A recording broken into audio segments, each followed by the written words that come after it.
And I know you might not be able to see it now, but all these things were your purpose. Everything that's happened to you has been your purpose.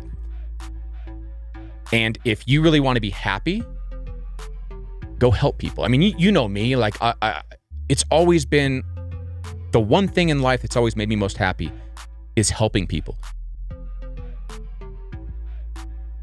Welcome to the Badass Dad podcast. KDH here on the microphone in the Iron Yeti studios. Man, it feels like it's been a minute, but I got my good friend, Andrew Berard. How you doing, Andrew? I am good, my man. How are you? I'm good, man. Sir. And you know, you were first on, the first episode we did was episode 67 back in July of 2020. So July 23rd, actually. And if you want to go back and you want to listen to that, you can hear all the stories. I'm going to a couple of the highlights, maybe the highlights, lowlights of the sitting in your shit was the title that we used. It's a good one. It's a good one. That's where I've been. Yeah, and you really did a marvelous job, and the feedback that I got was just the authenticity that you had, and you know the tough stories. I mean, everything from the death of death of your spouse, the death of a child, a divorce, losing a business, gambling, going to jail, then start working out of it, counseling, finding someone to listen, and that's all in your 20s. Right, and then losing my two best friends, and then eventually my dad. Yeah. I mean, layers and layers and layers of it. And, you know, I think people got the feeling even coming through it, just the amazing positive attitude that you have, and, you know, how could you have it, you know, going through all of that. But then you and we had a chance a month ago, something like that. We kind of connected, and you know, I mean, kind of life, COVID, blah, everything else. You know, we see each other, but we hadn't really sat down and talked for a while. And we got in trouble. And so then I saw you, and we were actually going to go to another little thing and grab some drinks with some friends and at another neighbor's house. And we ended up talking for 45 minutes. Of course, somebody's texting, "Hey, why aren't you here?" Awesome. We were going to watch the fights. That's what it was. We were going to watch the fights. And you and I ended up just hanging out and just talking for a while, man. I commented pretty quickly, man, you just look healthier. You look good. And so, you know, the journey continues. So, Yes, sir. you know, we talked about sitting in the shit last time, and let's kind of, you know, we talked about a ton, but I'm gonna let you take it where you want to with the journey as it's gone over the last, 6 months or so. Man, I first I appreciate this opportunity. It's important because it's like I told you before, I still haven't listened to that last podcast. And when I left here, it's hard to explain what I was feeling. There was a lot of emotion going through me, just because there was a lot of stuff that I didn't touch on. You know, I got a chance to tell my stories and a little bit how they affected me. But I mean, straight up, I was still in pretty bad shape at that time.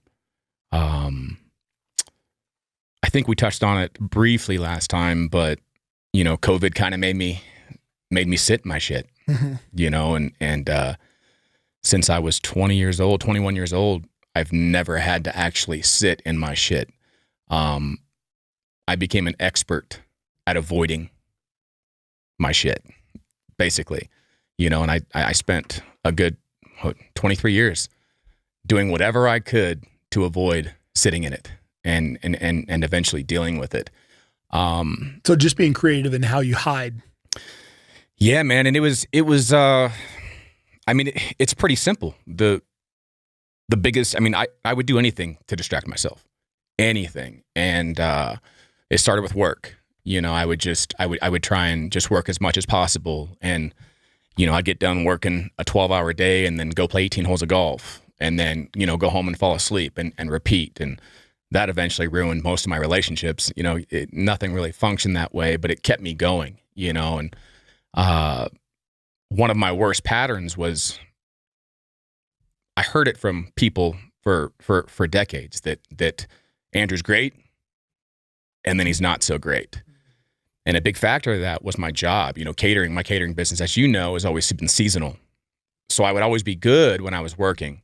And then once my holiday season ended and it came to an end, I mean, a lot of times I found myself searching for emails that weren't coming from clients. I would lose my escape, you know, and it would just make me sit there. So I would just try and find other things to do. And eventually I found martial arts, and that was a huge part of my process. And I wouldn't take that back for anything. To where I've met some of the most important people in my life is through martial arts. But I was always searching for new things to do when work stopped. And then when I eventually didn't find anything is usually when you saw the worst of me. And that's been my pattern for over 2 decades, and it was, unfortunately, and a lot of people got hurt along the way, that were close to me, because most people in my life saw the happy Andrew. Right. People who lived in my household saw the other side of me, not very often, but when it came out, it was full force. It was no joke. All kinds of things triggered me. That's a big part of trauma. And I think that anyone that has experienced trauma can relate to that we deal with triggers. And it became like seeing a car accident would trigger me, seeing the death of a child on the news would trigger me. And so I always had these triggers going on around me, and I became an expert at kind of playing defense against those triggers and burying them instead of talking about them, and eventually it always got the best of me. Well, I know one of the things you mentioned last time was, you weren't a guy to share your emotions. Yeah. It means you weren't a guy to go seek out help. And I hate to break this to you. I don't think that is a unique characteristic. I think many guys struggle with that. Absolutely. And just you being able to use the word right now and even just say trauma. Yeah. That's kind of a big step. I mean, really, it is, just being able to admit some of these things. Yeah. And that's been the big part of my work over the last 6 months. I mean, literally when I left this podcast the last time is when my true journey towards healing began. I mean, and so, I have to acknowledge you for that and can't tell you how much I appreciate that, because it's almost like I was super uncomfortable doing it, but now I was super thankful. I can look back and be like, I don't give a shit what you sounded like. You might have sounded like a turd, like a crybaby or whatever. Like, yeah. I don't care. Yeah. Because for the first time in my life, I was showing vulnerability to you. Yeah. And then whoever, if anybody actually listened to it. Well, and you know what, just the willingness to open that door. I don't want to be dramatic, but I do believe this is true. Just really opening the door to your soul. Yeah. And, allowing yourself to be there. John Eldredge has written a ton of great books. And one of the books he talks about, he says, when you meet a man for the first time, many times you're just meeting a fig leaf, meaning you're not meeting the real authentic man. You're meeting the guy that's hiding right there. And man, it's so easy. And I think one of the things that's missing in our society is just the willingness of men to be able to, strip down and go, hey man, this is some shitty areas in my life and this is what's happened. And yes, but you were willing to do that. Yes. I mean, I was forced to be honest with you. It pretty much came down to me losing my family, to be honest with you. Because I never wanted to go there. Yeah. I was content at being where I was, consuming myself with so much other things as a distraction.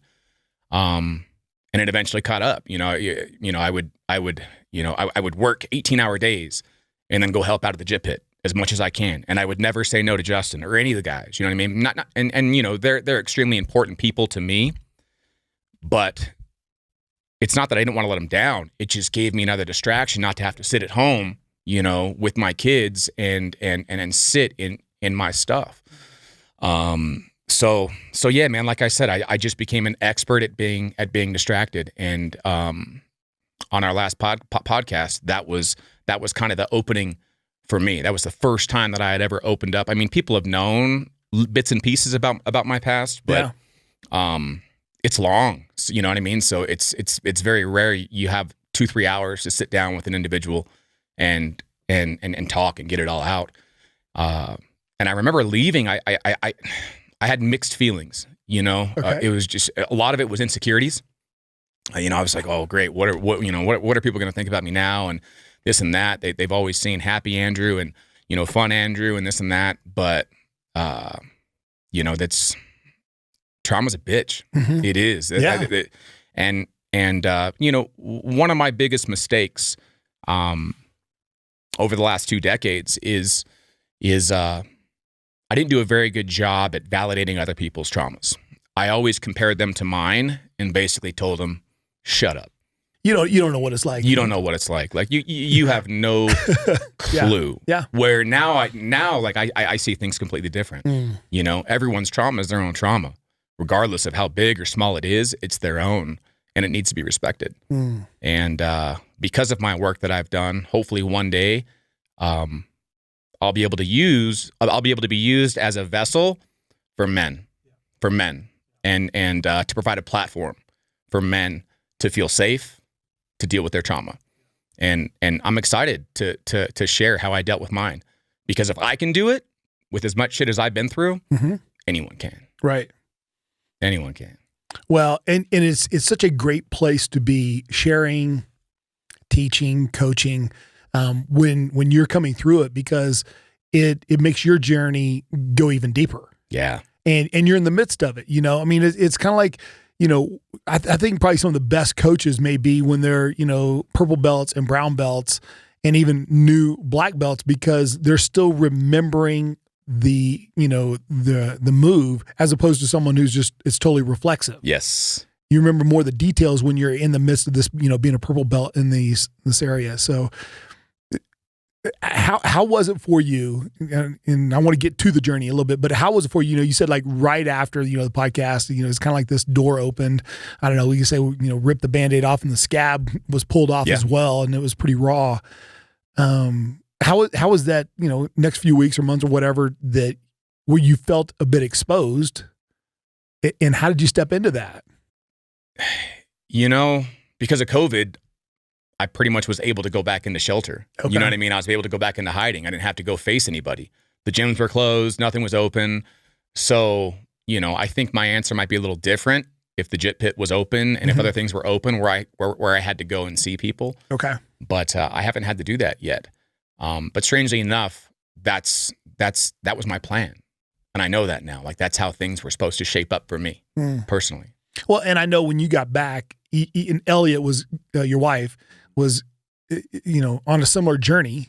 Yes. And you guys, and I don't know, maybe she started a little bit before you or something like that. And so all of a sudden, you know, here you are and you're kind of like, is this okay? Is it, you know, and you're still trying to look and see. And yet she's really, you know, I don't know, she wouldn't be but she's one of the driving forces during that season. Because it was tough. It was a tough season for you guys. Yeah. She's the driving force. Okay.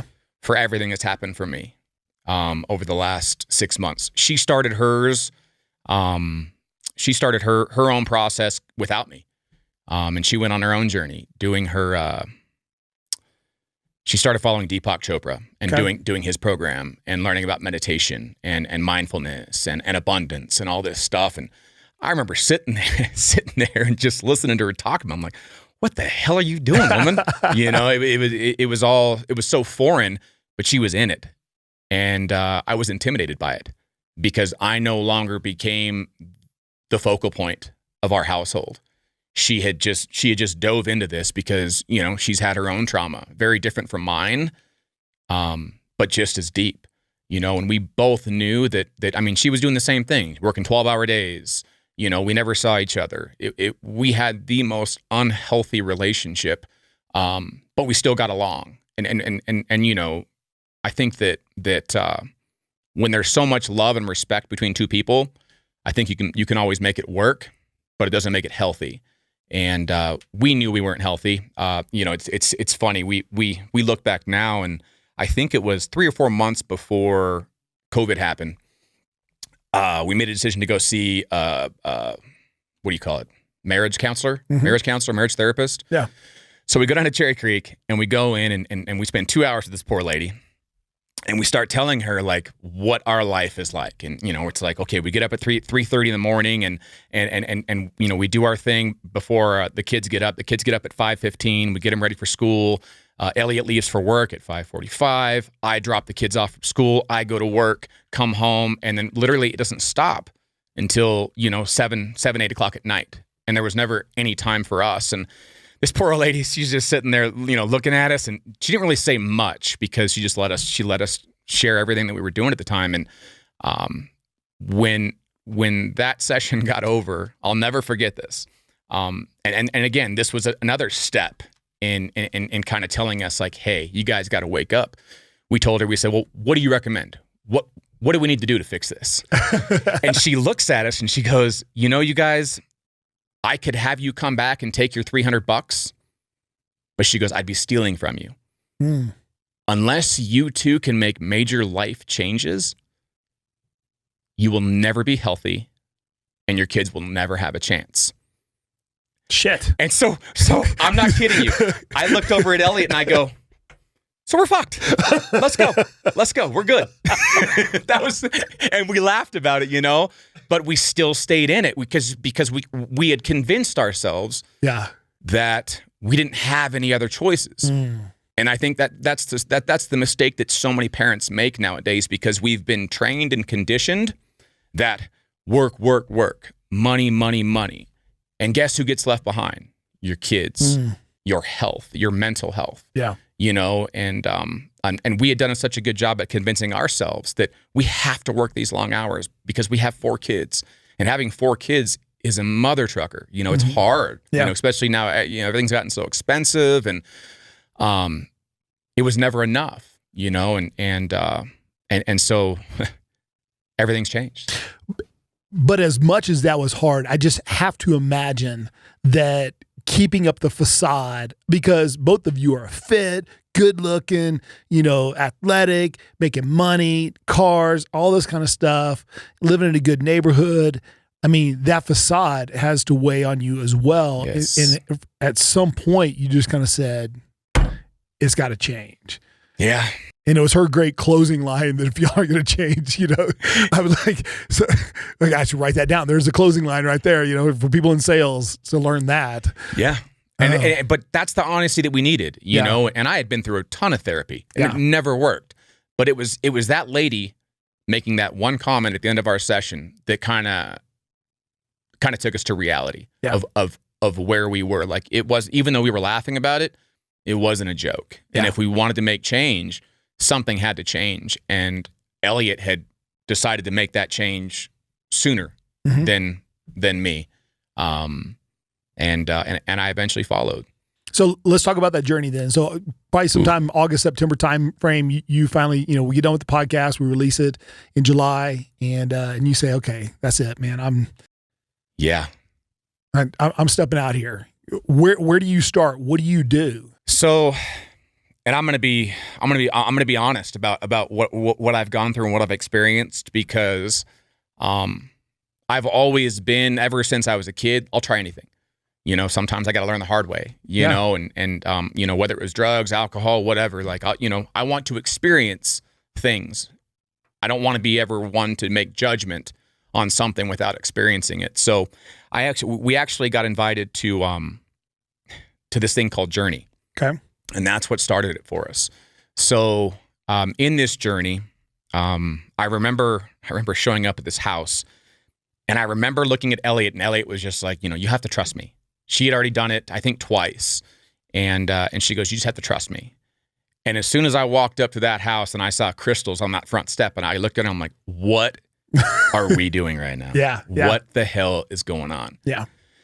So we walk into this house, and basically there's a facilitator, and they give you basically a safe space to go to and talk about your stuff, but you're not sober.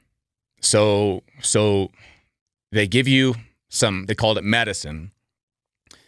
And at first I remember being scared because, I've done mushrooms, I've done acid, I've done a lot of things, all of my younger days in college. And I know sometimes I had good trips and sometimes I had really bad trips. Yeah. And so I was really afraid, like, what is this going to do to me? And then when the medicine kicked in, I was just like, oh, I know this feeling. So I think it was 2000. It was when I lived by Justin. I had developed an addiction to Oxy. Yeah, that was a big part of my life for 2 years, was Oxy. And it just made everything go away. You know what I mean? It made all my pain go away. And at one point I was having Elliot go pick up, a couple hundred pills for me, from this guy, and didn't even realize what the consequences could have been at that time. You know, I was just so far, you know, in it because it made me feel amazing. It made all my pain and hurt, no matter how long my days were. I'd go home, pop a couple oxys, have a beer, and I was good. Yeah. I was good. I could take on the world. And 4 kids, no problem. But then it just got worse and worse and worse. And luckily, I remember looking at Elliot and saying, you know, and it was really weird. But I go, does this bother you that I do this? And she goes, and so that's part of Elliot's trauma. She never had a voice growing up as a child with her parents and whatnot. So even though I never physically or verbally created that not safe space for her, she's always been there. And so never wanted to have a voice, where I was always trying to push her. Like, I want you to tell me when I'm screwing up and what, you know, I need that from you. And you know, luckily now we're at that space, but she told me, she goes, yeah, like, this is crazy. Like, what are you doing? And right then and there, I stopped. Wow. Right then and there, just cold turkey, just done. Because I just knew that, you know, and so I actually went to my doctor and I said, hey, what can happen to me? And I had a brutally open, honest conversation with my doctor. And he goes, well, you start taking more and more, then you're not going to wake up.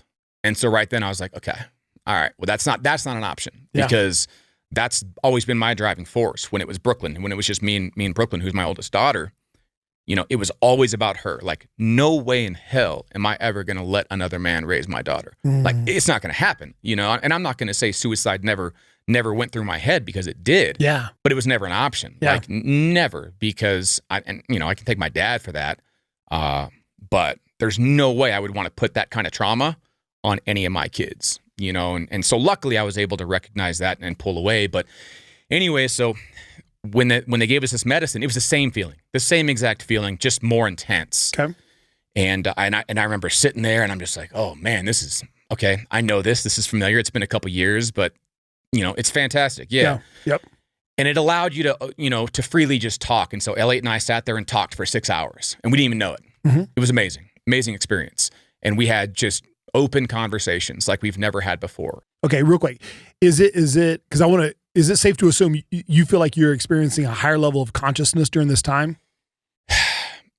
That's the thing, because, you know, and so eventually Elliot and I are going to experiment with ayahuasca. Okay. And so she's done it before. Okay. And we've heard that you have those kind of experiences with ayahuasca, which is why I want to try it. But with this, no. Okay. It just made you a very happy person. Okay. Like, nothing could bother you. Okay. It's just like Oxy did. That's the best way that I can explain it. Okay.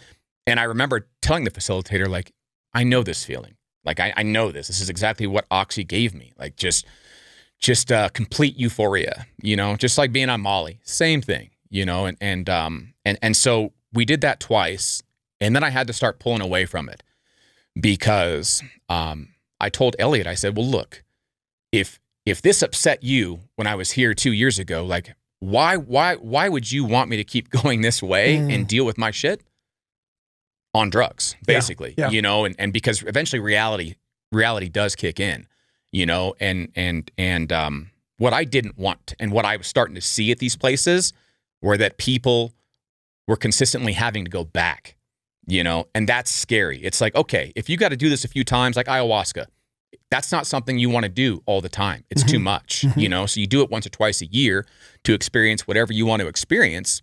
And there's supposed to be benefits from that. And someday I'm going to find out for myself, you know. And sometimes people get addicted to the experience. Yes. And that's what I was seeing. I wasn't seeing true healing. What I was seeing was people experiencing drugs for the first time in their lives. I mean, I looked around and I'm just like, and talking to people, some of them had experienced addiction before, but most of them were fairly new to it. And I'm like, well, okay, well, for the first time in these people's lives, they're getting to experience how fun drugs can be. You know, but it's no different than me doing Oxy with my boys and watching the fights and then having, you know, bullshit conversations. And it's no different. You know, but well, maybe different in that it was channeled into a conversation between the two of you. Yes, so. And their benefits are great. Yeah. But the one thing that scared me was I mean, one individual that I had a brutally honest conversation with when I stopped, it's been 3 years now and he's still doing it. You know what I mean? And so I had to, I'm like, that's an alarm for me. If you're still having, when things get rough for you, if this is what you have to go back to and rely on, you're an addict, bro. Yep. And he didn't like to hear that, but he's never experienced drugs in his life. And so that conversation ended up being pretty rough because he didn't like me telling him that he was becoming an addict. But you're becoming dependent on this. And I didn't want to become dependent on anything other than true healing. And that was the best decision I ever made. And so after that, we pulled away from that group. Elliot stayed, and that created friction between us because she had kind of gotten, Elliot also had never experienced those kind of drugs. And she liked the group. She liked being a part of it. Elliot doesn't have a big support system, and I think that was a big difference between us is I've been so fortunate to have a large support system with all my martial arts friends, with all my high school friends. I mean, it's crazy when I sit back and think about this support system that I've had over the last 2 decades, because a lot of people aren't that fortunate, and because Elliot wasn't, she kind of wanted to stay in that community. And another big problem that I had was they wouldn't tell you what you were taking. That's a problem, and so that for me, it's just like, you're not giving my wife anything unless you tell me what it is. Right, you know what I mean? Yeah, and that was a trigger for me. I'd already lost a wife. So figure the shit out before I punch you in the face. Right, you know what I mean? Right, yeah. It started making me mad again. And eventually Elliot pulled away, and then we started going this different direction. And she found a guy, his name's Rick Williams. And one of my biggest problems with therapy, traditional therapy, is I was never able to relate to any of my therapists. Okay. Old guy, bald guy, glasses. It just. What are you saying? Sorry, bro. But we had nothing in common. Yeah. You know what I mean? And I felt it, and I also felt that this guy doesn't care about me. So I'm gonna give him a check for $300, and I'm be on my way. He'll give me some medication, and I won't take it, and it just became a repetitive kind of garbage. I'm in a sense, and so. She found this guy, Rick Williams, on Instagram, and Elliot had followed his life partner, and her name's Melissa Wells, and these are just amazing people that they've started this movement, and it's basically this movement of people dealing with their trauma, organically, in a healthy way, and so I agreed to Elliot that I will see this guy. Because he had an On It shirt on, tattoos everywhere, and he was in shape.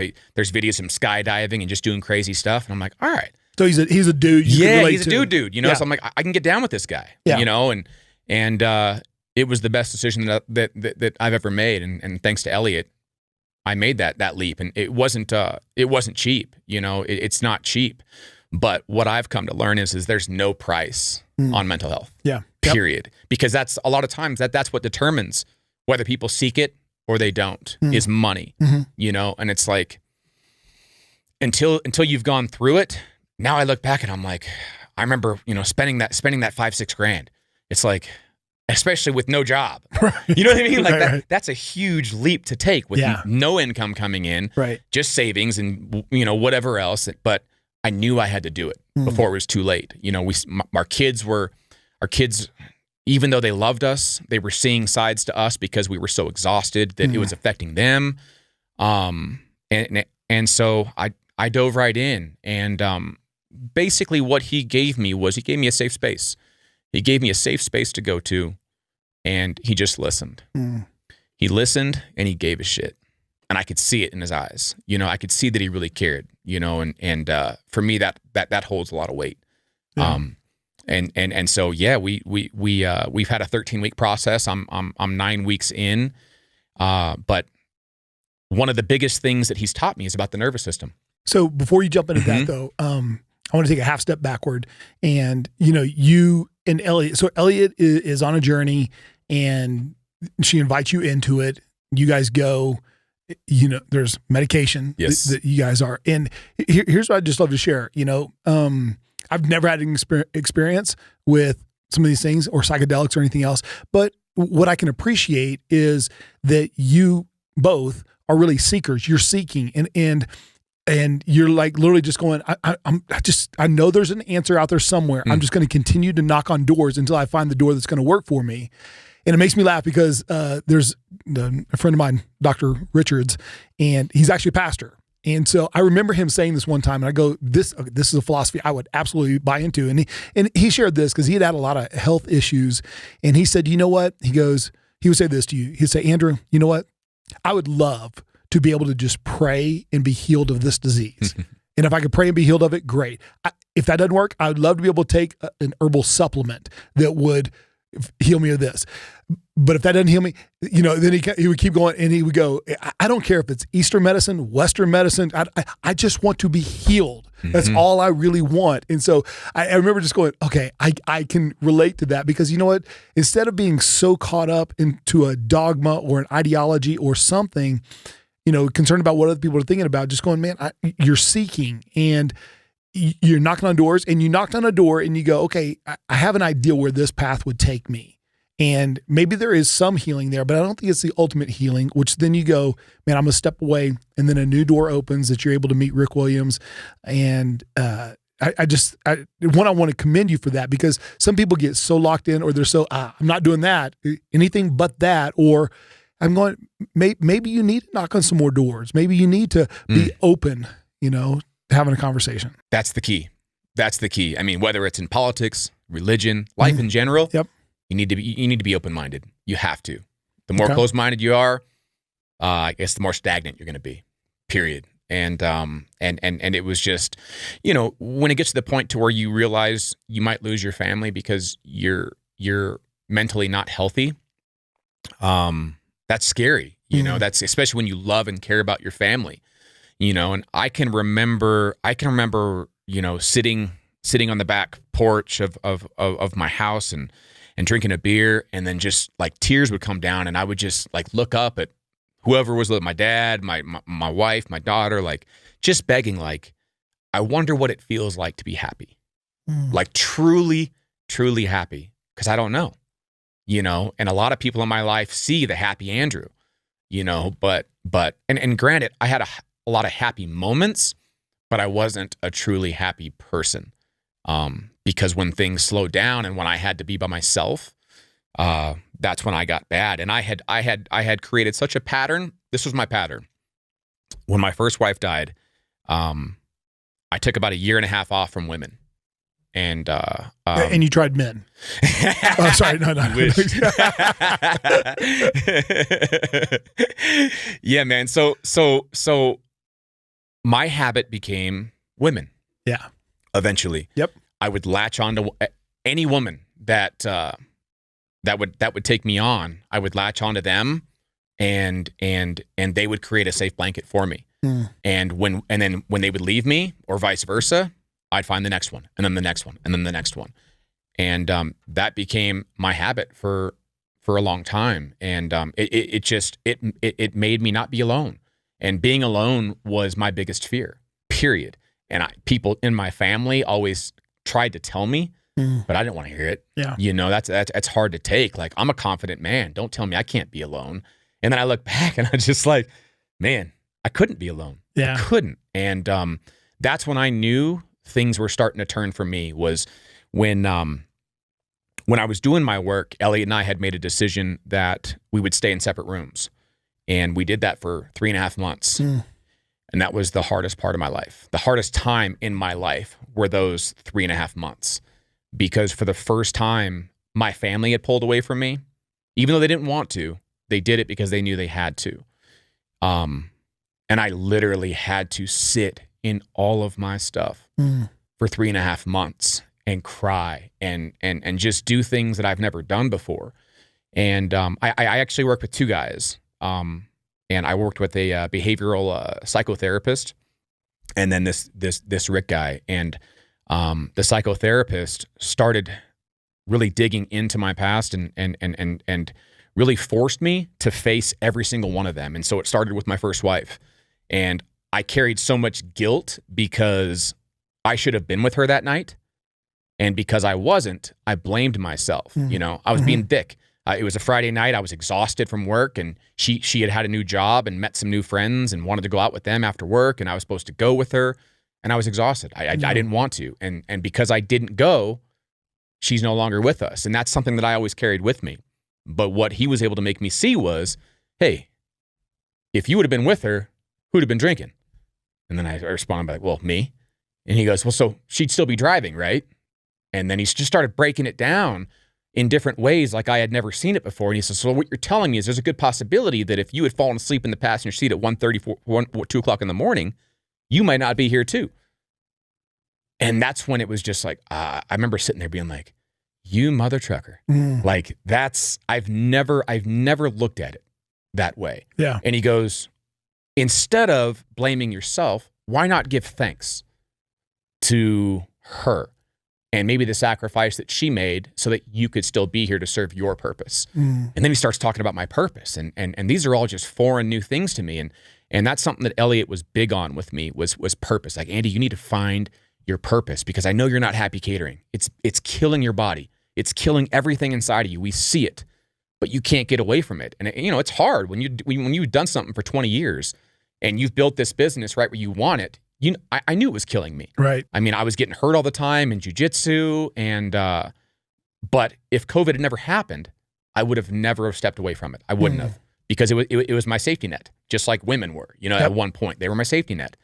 And here's what's tough, because I'm thinking about guys that are listening to this, and they're guys that are going, yeah, but I need to work, and yes, work is good. And yeah, I need women, and women are good, and I need jujitsu, and it is good, and there are all these different things. But when those elements, work or relationships, or even your own health, which are great ways of dealing with things, better than, I think you'd agree, better than gambling, better than alcohol or drugs, but those things we can become addicted to those things just as well, and it can derail us from dealing with our shit. Yes.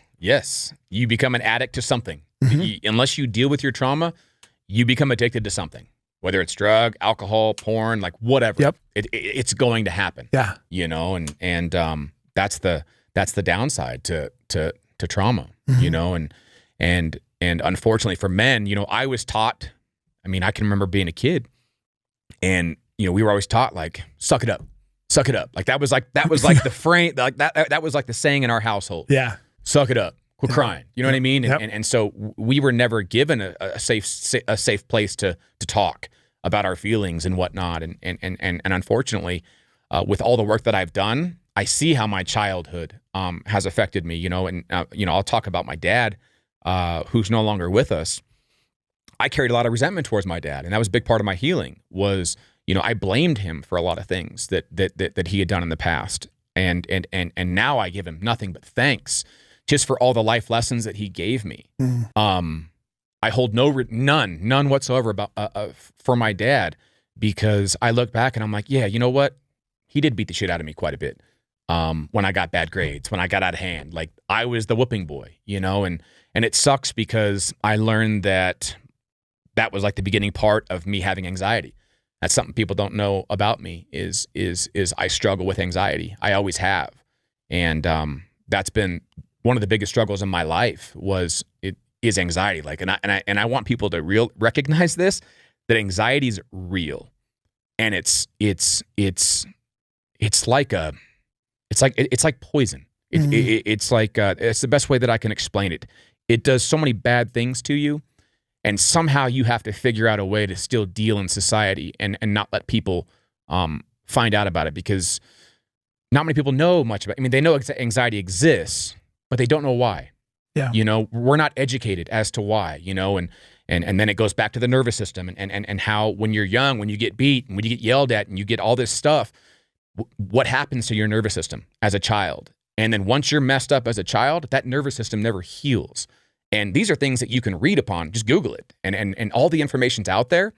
But it's like, why was I never not educated on this by any therapist that I ever saw? Yeah. They just wanted to talk back and forth. Why not educate me as to why I might be the way that I am? And through this work, education's been the biggest part, is just an understanding of the human body, the mind, the brain, and how they're affected by traumatic events. There is nothing that you can do when you lose somebody, whether it's through an accident, cancer, whatever, something happens to your brain. Something happens to your nervous system. And I just want people to be educated on that at some point, because when you have that knowledge, you can correct it. There are things that you can do to control your nervous system. And that was always my biggest downfall was my lashing outs. That's the number one sign of a trauma victim. Lashing outs. Lashing outs. Number one sign. And I've always done that. Like happy Andrew. Everything's inside, like growing, like this huge ball of fire. And then it eventually explodes. Yep. And it got to the point to where it would happen to me like once every 2 months, I would have a major explosion. And it didn't matter who was in front of me. If it didn't matter at all. It was just like I was a runaway truck. And if you were in my way, it was coming out on you. Yeah. And through the work that I'm doing, I'm understanding, through the breath work, understanding my nervous system, polyvagal work. Like there's so much stuff that you can do to learn how to control it. I can't fix it. Right. You can't fix your nervous system, with all this trauma, but you can learn and understand how to control it. And I mean, these are things that need to be taught in school, when you're growing up, because at least you have an idea of like, you see people all the time, I talk about jail when I listen to all those guys in 2 years of classes that were in and out of the pen and listen to their stories. I heard some of the most incredible things. And now I have an understanding of why they are the way they are. And now I can sympathize. I'll never agree with a lot of the things that they've done, but they're lost. They're lost, and we're incarcerating them instead of trying to help them and give them a better educational understanding of the nervous system and why you beat your wife. It's because your dad beat your mom. There's always something. Well, and the thing about trauma, and I think even for myself, is one of those things that's easy just to go, it's not that big a deal. and if you took any one incidence, it may not be a big deal.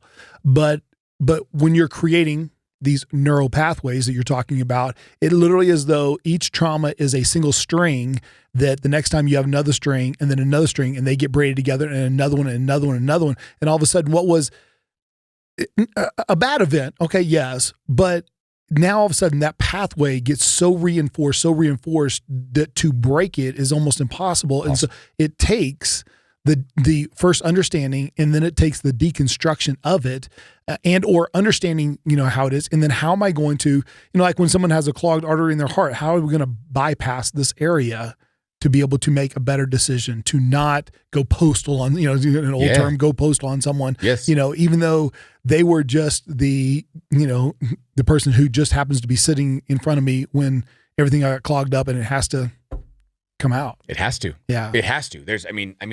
There's no way around it. It's going to come out. Yeah. And it's unfortunate. You see it all the time. People get murdered, like whatever the circumstances might be or what happens, it's going to happen. And I just know, I was just having this conversation with someone the other day, and I was explaining to him kind of what I was going to be doing. And I don't know if I want to jump that far ahead. Okay, but before you say that, because I have a feeling I know where you want to go, and we'll touch on that in just a second. But you're about 70% of your way through this time with Rick Williams, and in this 13-week program, so 9 weeks through it. Maybe share 2 different things that are kind of some realizations that you have. You've definitely talked about trauma, but maybe even a strategy that you've learned. I don't want to give this whole program away, but some things that you're experiencing, you go, damn, like anybody could do this. And I know and to kind of cut to the chase on one thing, I know you're in the process of making your message, you're really working toward, being able to help coach people through this process. But what's a couple things in just the 9 weeks? That's not a long time. No, but when you submerge yourself in this work and really force yourself by yourself to sit in it, and to be alone, a lot of things can happen. You get rid of the distractions. It's like studying for an exam. You know what I mean? If you just want to cram it all in the night before, you're probably not going to do very well. But if you do it on a consistent basis for 3 months and study, it becomes all you know. And it's the same thing, I always had that same attitude of, hey, you know what? You had a pretty good life up until 20. Things happened, and you still have a pretty amazing life. You have kids. You have a great wife. Don't complain. Don't bitch. That's the way that I always thought about it. But I was never able to sit outside and watch me and how I really was. And I think that when I submerged myself in this work, I was forced to see me, like the Andy that Elliot saw and that my kids saw, not all the time, but sometimes, and how it affected them. And once I started seeing how my trauma was affecting my family, that was it. That was it for me. I was like, I can't. I've always made it a goal, thanks to my dad, that I want to be the best dad possible. And, we all make mistakes along the way. There's no blueprint on how to be the perfect dad. But I'm telling you, the biggest change that we've had since I've started this work is not just with me, it's been with our kids. And that's where it really gets me is, we were worried about Lonnie and just the way that she was kind of developing emotionally. And she's 8 right now. She's 6. 7. Sorry. Yep. She's 7. Yep. And we couldn't figure out why is she like this? Why is she like this? Why is she like this? And now we can sit back and say, it's because of us, dickhead. It's us. Yeah. Wow. It's us. And now, we see these parents that over-medicate their kids because they have the same questions and the same concerns. And it's just like, oh, they need to be medicated. It's them. And it's like, you know what? As parents, 99% of us need to sit back and say, if there's issues with our kids, 9 times out of 10, it comes back on us. And that's when you have to start doing self-reflection on you guys. And that's what we've done. And the biggest change has been with the kids. They no longer see us argue. Nobody yells. Elliot does sometimes, but she's working on that. And that's the crazy part about that is because before, Elliot used to have to be the one to tell me, stop raising your voice. Yeah. Stop raising your voice. Yeah. And I don't do it anymore. It's gone. It's been 4 months and it's not in me. And then but I do notice that when I hear her, I'm the first one to come in between and say, hey, there's better ways to go about this. And, she always asks me, they listen to you. I'm like, well, yeah, because I could beat the shit out of them. Even though I never would. But right. Men just have that, don't take it personal. Yeah. Men have that physical presence. And that's it. That's the only reason why I don't do anything different. Okay. They just see you as mom, and kids can get away with mom and they can't with dad. Don't take it personal. Yeah. Recognize it and don't be hard on them. You know what I mean? Just show them love and nothing but love. And because we've taken that route, they've made the biggest leaps possible. Well, that is huge. And, the deep work that you have done and are doing, I think many times we want to just get the answer and, tell me how to solve this problem. And it's just not that easy, I mean, you open a door that, medication or, some other route that maybe, could feel like it's going to happen faster. But you're realizing that for real lasting change, the deep work is going to have to be done. And, to tell you the truth, that's why most people won't do it. Yep. It's too hard. Yeah. And you nailed it. You nailed it with what you just said. It's nobody wants to do hard things. Everybody wants to make quick money. Yep. Everything needs to be quick. Yep. I need this as fast as possible. No, it's a slow process. Mm-hmm. It has to be, or it's not real work. One of my biggest downfalls forever was I was never a good listener, and I was always one to say and to give my opinion and to judge. And that's the worst thing that you can do for someone that has been through trauma. Yeah. Best thing that you can do, create a safe space and let them just talk and then be that safe space for them. Don't give opinions, period. That's everything, because once you give an opinion, then you've directed that person in your direction and they haven't learned anything. Yeah. They're just like, well, so-and-so said this, so this might work. No, you got to figure it out. And for me, I'm still in it, I'm still in it. And it's been what, 5-6 months now. And I'm still reading and I'm still trying to educate myself. But when my wife looks at me and constantly says, like, I cannot believe the changes that I've witnessed. And because of the things that she's witnessed with me, she's now gone deeper into her work, because one of her biggest problems was she always looked at it like, Andy has problems, Andy has problems, Andy has problems. And then she saw me pass her up. And those were her words. I saw you pass me up and I got left behind, and that scared me. And one day I walked into the room and she was bawling, and I'm like, hey, what's up? What's wrong? What's wrong? And those were her words to me. She goes, I now know that you weren't the only problem, and I'm still here and you're there, and I want to be there. And that's when we both just said, let's do it, like whatever we need. So we found her someone to work with, and now she's doing the work, and she's still in her work. But everyone's experiences are different. My goal is that someday what did my trauma coach say? He said, Andrew, what if all your experiences and all your traumas have built you into be this for people, into being this vessel for people? And he says, I feel that, and I know you might not be able to see it now, but all these things were your purpose. Everything that's happened to you has been your purpose. And if you really want to be happy, go help people. I mean, you know me, like it's always been the one thing in life that's always made me most happy is helping people, teaching people. Yep. Like that's the one thing, whether it be me being able to employ people, whether me being able to teach people jiu-jitsu, whether it be Muay Thai, and I would never want to be compensated for it. It gave me as much satisfaction as it gave them. Baseball has been a huge thing. Me coaching and teaching baseball, seeing the way the boys respond to me and other men, how they respond to the way I teach. It's always given me such gratification. It's been my happy place. And my trauma coach says, if that creates that much happiness for you, imagine how happy you would be helping men across the world that have experienced and that are going through the same stuff that you have. And I was just like, I've never even thought about going in that direction.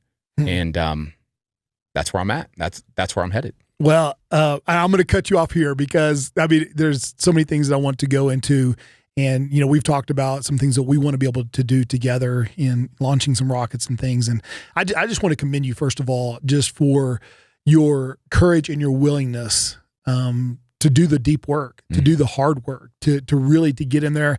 And it really went from first was sitting in your shit to now shoveling the shit, and now it's transforming the shit, into, something very, very special that's going to be able to impact, I'm telling you, you're going to impact tens of thousands, hundreds of thousands of men, and women, who knows, because of your willingness to do it. And there's no doubt that you have taken what, was an unbelievable mess that some you made, but a lot of it you didn't make. It wasn't you made yourself, but you're changing that and you're making it into an amazing message that you're going to be able to share with guys. And so guys, if you're listening, this will not be the last time you'll be hearing from Andrew. We are working on some things also to help launch his side as well. And I think as Badass Dads, one of the things that we have to do is we need to be willing to look at the dude in the mirror, the man in the mirror, and have that deep conversation and stop looking for, the quick fix, the 6-minute abs, and be willing to do the deep work and realize that the benefits far outweigh the cost, but the great beneficiaries are those little dudes and girls that are in our house right now. So yes, Andrew, thank you once again, and very excited. And I know there's so much more that we want to talk about, and we're going to be doing some more recordings for sure. But once again, thank you. And hey guys, just want to encourage you, be a badass dad, have a badass day, and we are out. Outie. Hey guys, I wanted to thank you so much for listening to the Badass Dad podcast. We are so excited about what's going on in 2021, and we want to encourage you to connect with us. So you can hit us up on the Facebook or Instagram at BadAssDads _podcast is where you'll find us on Instagram. And if you want to hit me directly, it is kdh@badassdads.org. kdh@badassdads.org. Man, appreciate you guys. Let's get after it.